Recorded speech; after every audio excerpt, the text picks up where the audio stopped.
So do you want to kind of go into that a little bit too? Yeah, sure.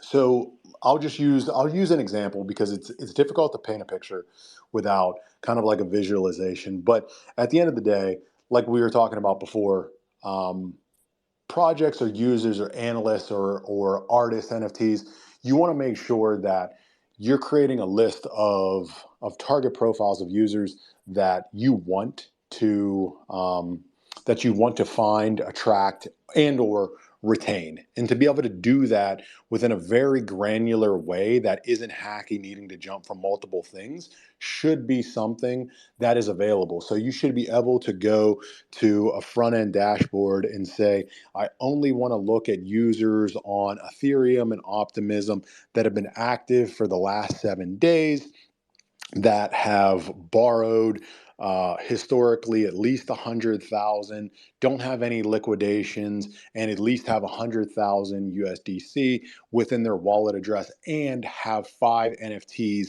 that are of a premium content. Let's just call them crypto punks. Give me the list. Okay, that's a let's say 5,000. Boom, you spit it out, and then you can look in a more granular way. There's some of the specific features that are most relevant for your particular use case. Is it a marketing? Great. Then you can look at what other projects and protocols this address or addresses has interacted with. Then you can go to them and say, all right, well, let's set up another Twitter Spaces or anything educational so that there can be some overlap and awareness of the users that I know are in your community, and seeing if I can build their awareness to come on over and try my particular product. Or you can go more direct and you've got their address and you can just airdrop them an ad, an NFT, or whatever it may be.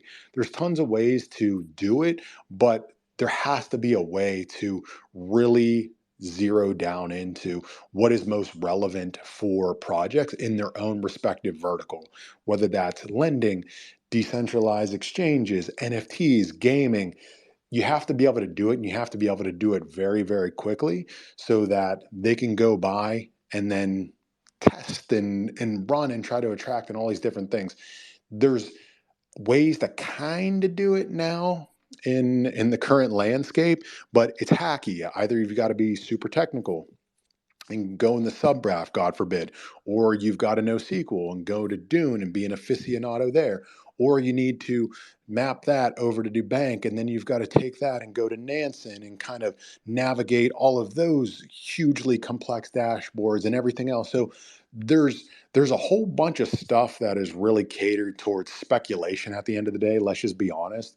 But there's very few that is catered towards the individual, the products, the builders in the trenches, to give them insight like now, simply so that they can go out and grow their business or grow their protocol. And like that's really what Raw, the name of the product, is about. And like that is where, again, we talk about what is going to be a big wave within Web3 over the next 1 to 3 years.